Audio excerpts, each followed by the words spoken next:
Oke, assalamualaikum warahmatullahi wabarakatuh. Oke, selamat datang di perkuliahan pemilihan sistem. Ya, kemarin saya sudah memberikan yaitu slide mengenai silabus ya, atau apa-apa saja yang nanti akan dipelajari di perkuliahan pemodelan sistem ini. Dan tadinya saya memang ingin adanya Vkon, tapi nanti saja ya. Ini mahasiswa dan mahasiswi silakan simak video ini. Kemudian nanti ada tugas yang akan saya berikan gitu ya.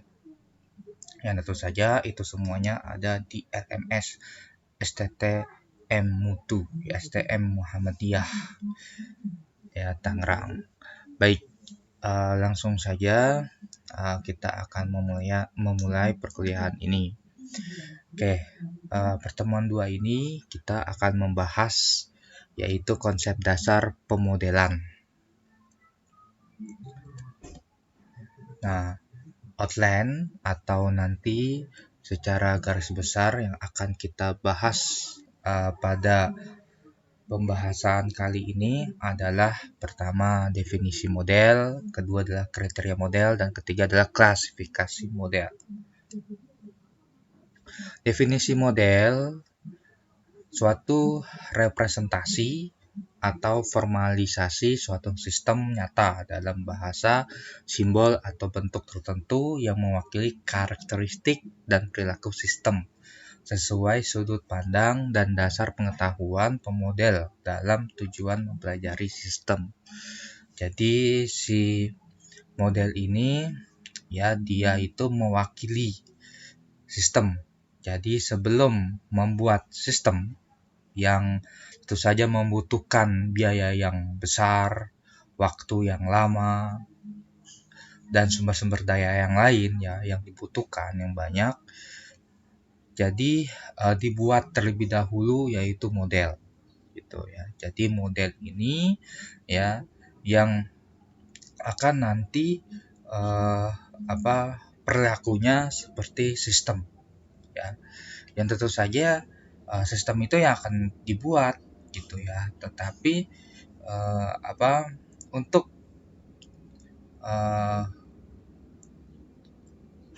ingin adanya explore lagi ya, ingin adanya mungkin tambahan-tambahan yang lain ya, jadi dibuatlah model terlebih dahulu gitu ya sebelum membuat sebuah sistem gitu. Oke, lanjut. Latar belakang pemodelan ya, dimana sistem nyata yang terlalu kompleks ya, yang terlalu besar.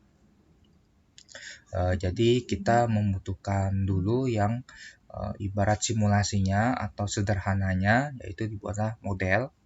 Kemudian sistem nyata masih dalam bentuk hipotesis ya. Jadi tadi saya bilang lebih dieksplor lagi, lebih didetail lagi yaitu di model. Kemudian tidak memungkinkan untuk melakukan eksperimen secara langsung ya mungkin itu membutuhkan ya suatu biaya besar atau waktu ya. Jadi kita membutuhkan model dulu ya sebelum ke nyata seperti itu. Kemudian model merupakan representasi ideal dari satu sistem untuk menjelaskan perilaku sistem ya. Nah, di sini bagaimana si model diharapkan ya bisa mendapatkan perilaku ya, perilaku yang sama dengan sistem ya. Jadi sebelum mengetahui sistem yang nyata ya, nah ini model ini bisa meniru ya perilaku yang tentu saja nanti model itu ya sama perilakunya menggunakan sistem. Kemudian modifikasi dan verifikasi terhadap model lebih mudah dan murah dibandingkan bila diterapkan sistem nyata. Yang tadi saya katakan ya, karena model ini tidak membutuhkan biaya yang besar. Nah, kriteria model ada satu ya, mengandung semua variabel penting yang relevan. 2, cukup sederhana. 3, memudahkan pengertian sistem. 4, mengembangkan alternatif keputusan yang dapat diambil. 5, tingkat generasi yang tinggi. 6, mekanisme transparansi. 7, potensial untuk dikembangkan. Dan 8, peka terhadap perubahan asumsi. Ya. Oke, di sini ada 8 ya. 1, 2, 3, 4, 5, 7, 8, 1, 2, 3, 4, 5, 6, 7, 8. Oke, 8 ya. Ada 8 kriteria model yang tentu saja di sini ada penjelasannya ya. Nah, mengandung semua variabel yang penting yang relevan. Artinya adalah model merupakan representasi penyederhanaan dari sistem. Sehingga untuk membuat model, variabel penting haruslah terkandung di dalamnya agar representatif. Jadi ada variabel-variabel penting ya yang ada di sistem yang harus masuk di model gitu ya. Nah, variabel apa itu? Parameter apa itu ya yang diperlukan sistem. Nah, oleh karena itu ada di model. Kemudian ini cukup sederhana ya, tidak luas, tidak rumit, tidak kompleks ya. Tidak membutuhkan waktu yang lama untuk membuat model itu, kemudian tidak membutuhkan kerumitan ya, kompleks ya, makanya model itu dibuat cukup sederhana tetapi representatif ke dalam sistem gitu ya, representatif atau mewakili sistem yang nanti akan dibuat. Kemudian memudahkan pengertian sistem ya, jadi model ini ya bisa menggambarkan apa saja yang berada di sistem, bagaimana perilaku sistem serta mengapa dan untuk apa proses dalam sistem itu terjadi ya. Jadi artinya adalah miniatur ya, yang itu nanti model bisa memahami ya, kita bisa memahami sistem itu seperti apa ya, bisa mengerti sistem itu seperti apa ya. Nah, itu bagaimana model memudahkan pengertian sistem. Kemudian mengembangkan alternatif keputusan yang dapat diambil ya. Jadi adanya pengembangan model di mana terdapat variabel kontrol yang dapat dikendalikan oleh pemakai.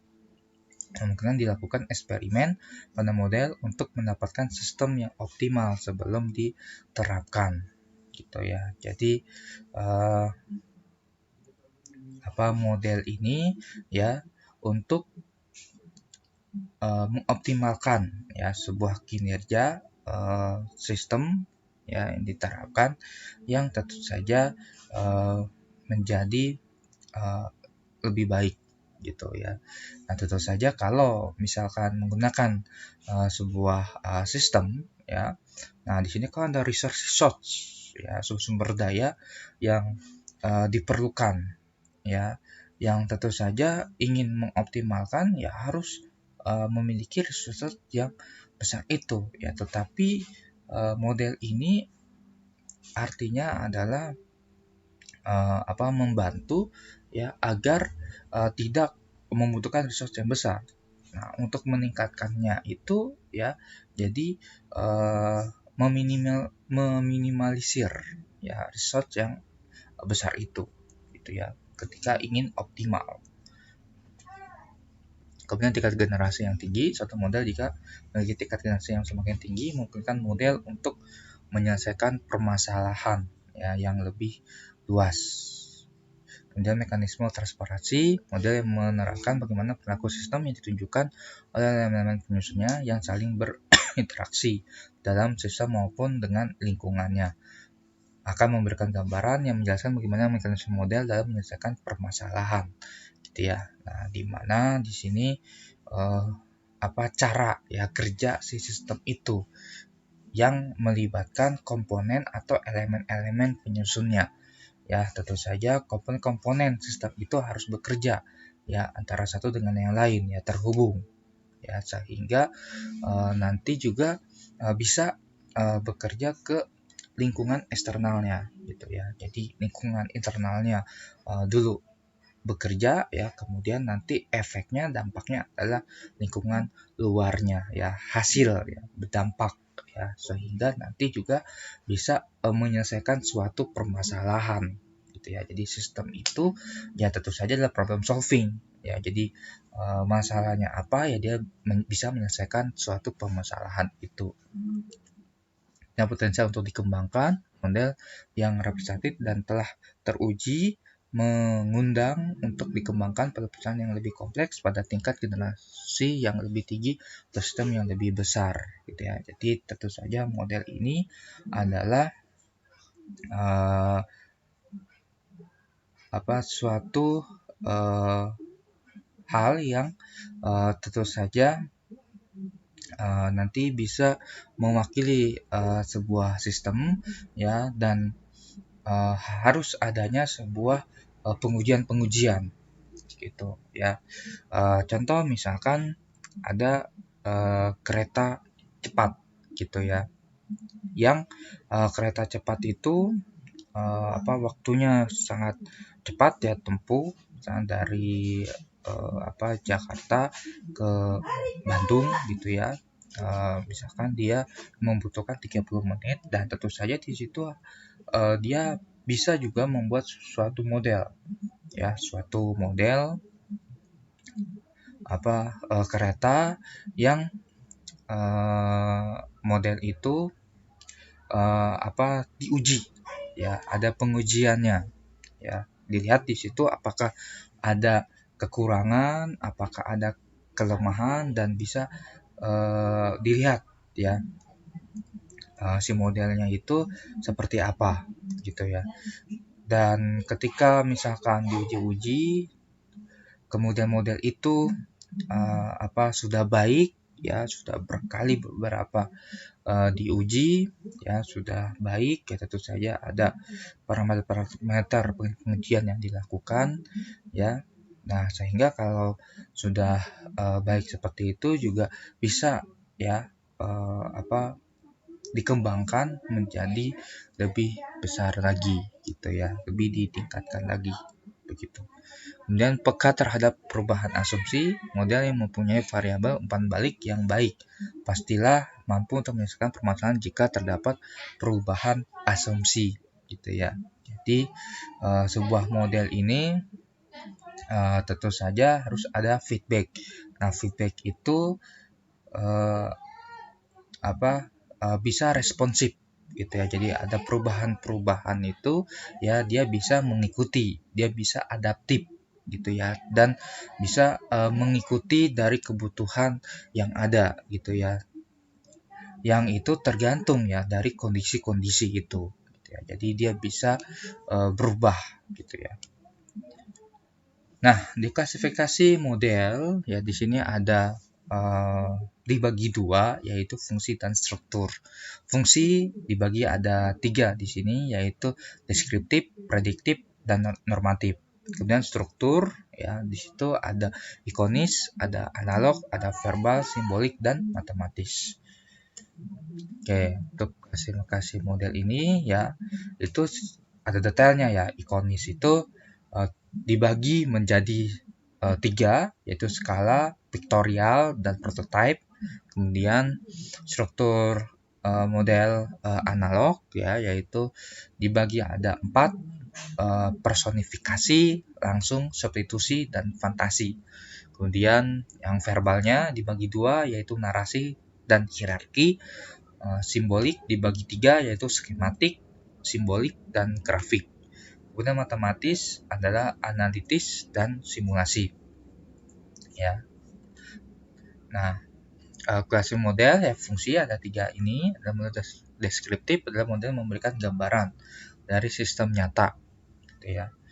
Kemudian prediktif adalah model menunjukkan hubungan kausal dari interaksi elemen-elemennya, sehingga dapat memberikan perkiraan yang diramalkan akan terjadi jika salah satu elemen diubah dengan variabel kontrol ya. Jadi prediktif ini yaitu bisa memberikan sebuah perkiraan atau keputusan ya yang tentu saja tidak 100% tetapi sangat besar perkiraannya itu.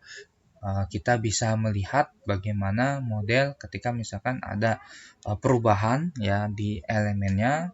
Nah, itu efeknya ya dampaknya seperti apa, hasilnya seperti apa.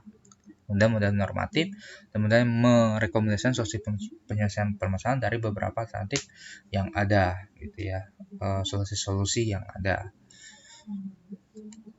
Kemudian model struktural di ikonis ini ya, jadi ada 3 yaitu model skala, vektorial, dan prototype ya, di mana model ikonis adalah model yang menggambarkan sistem nyata dengan skala yang berbeda ya, lebih kecil begitu ya, tidak sesuai dengan ukuran nyatanya seperti model skala ya. Kemudian model pictorial ini adalah model gambar ya 2D atau 3D. Kemudian prototype ya mungkin sebuah model yang kecil ya tapi sesuai dengan elemen yang penting atau variabel yang ada di sistem nyata. Ya contoh adalah globe ya, global, kemudian model dan airplane model gitu ya.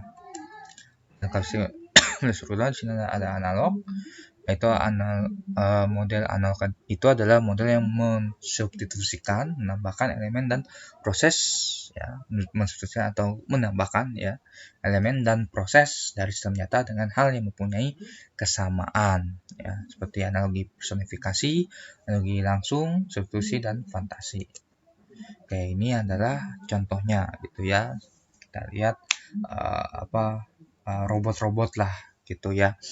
Jadi ada juga ya di Jepang ini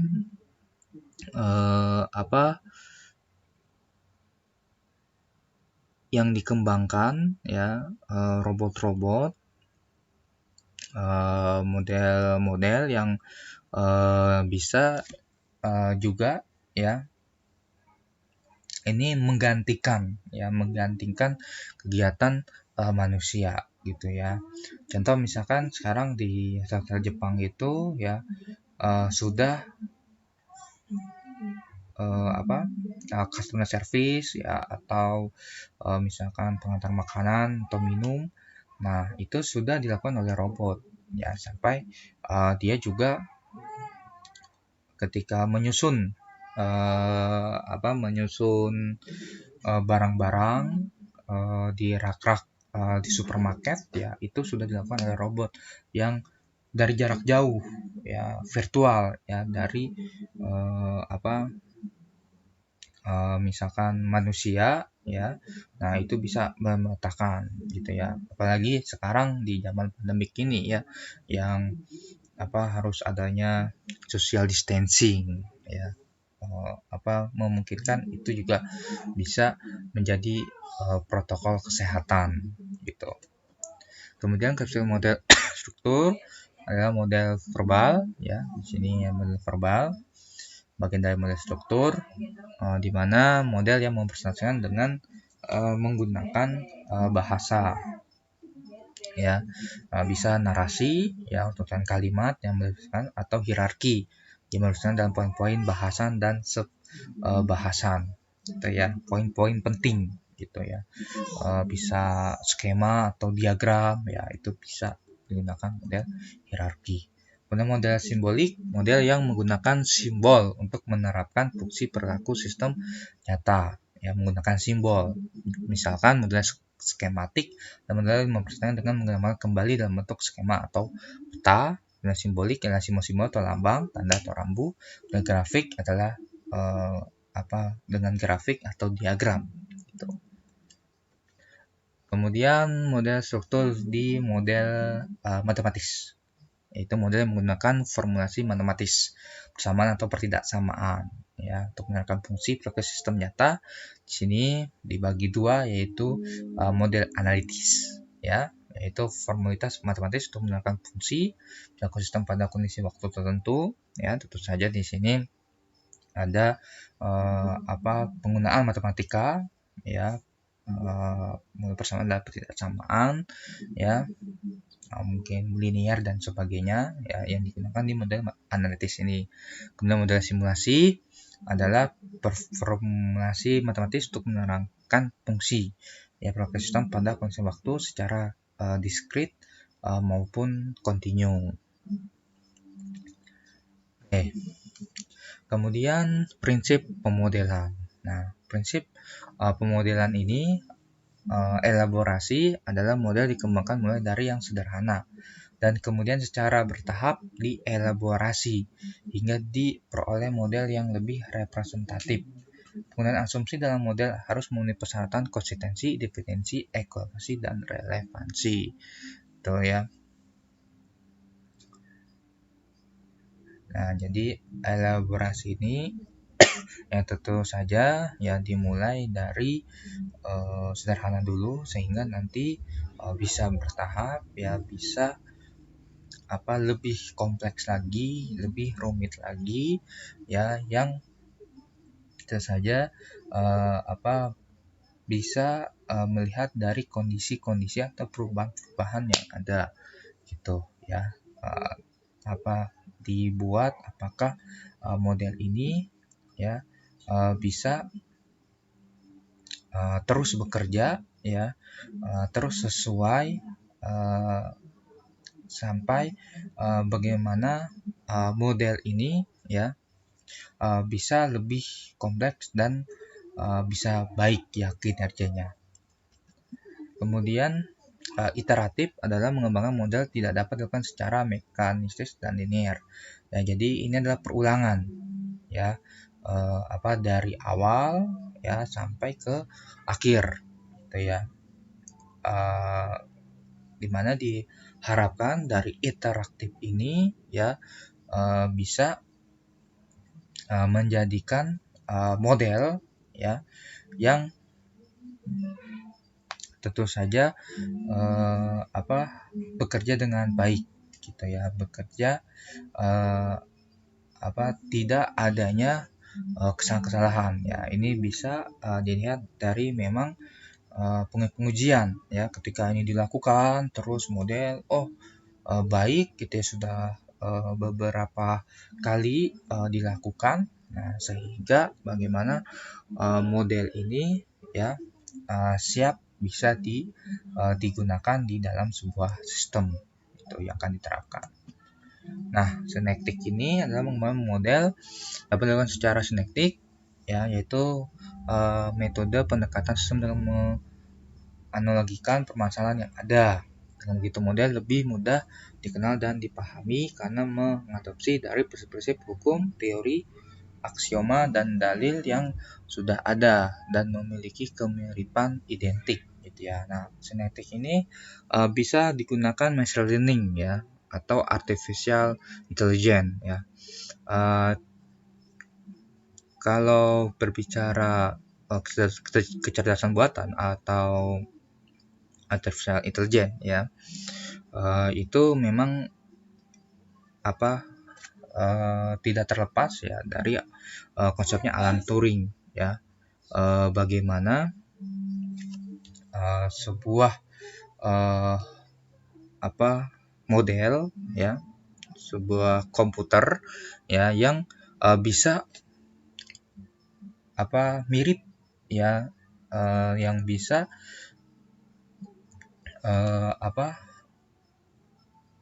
berinteraksi gitu ya. Jadi bisa juga dia seperti kecerdasan manusia seperti itu ya. Kalau di Alan Turing itu contohnya bagaimana orang yang mau memesan,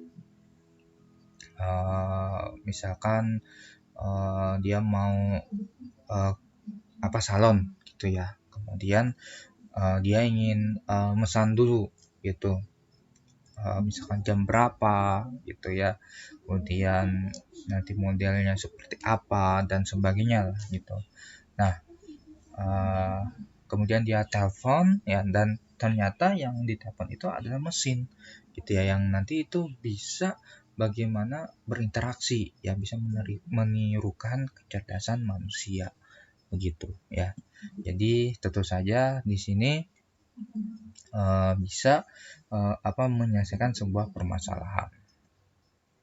Nah, batasan dan asumsi model, batasan memberikan rambu-rambu lingkup sistem yang digunakan dan cara pandang pemodel pada sistemnya. Jadi hanya itu saja gitu ya,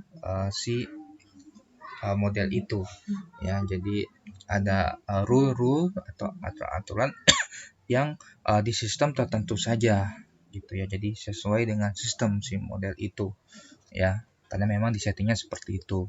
Nah, asumsinya adalah menunjukkan elemen-elemen sistem yang diabaikan pemodel karena dianggap tidak krusial dengan kepentingannya dalam mempelajari sistem. Nah, itu ya. Jadi si pemodel ini memang harus paham dulu dengan elemen-elemen sistem yang penting ya, yang berada di sistem itu, yang tentu saja itu tidak diabaikan ya, dipentingkan, yang itu nanti adalah sebuah tahapan-tahapan ya yang mendapatkan sebuah hasil ya, mengharapkan hasil yang baik seperti itu. Oke, sekian dan terima kasih ya pertemuan 2. Mohon maaf ya kesalahan dan kekurangan dari penjelasan saya ya, banyak sekali kekurangan yang ada ini, dan mudah-mudahan juga bisa dipahami ya oleh para mahasiswa-mahasiswi di semester 6 ini ya, di mata kuliah pemodelan sistem. Oke, saya akhiri. Wassalamualaikum warahmatullahi wabarakatuh.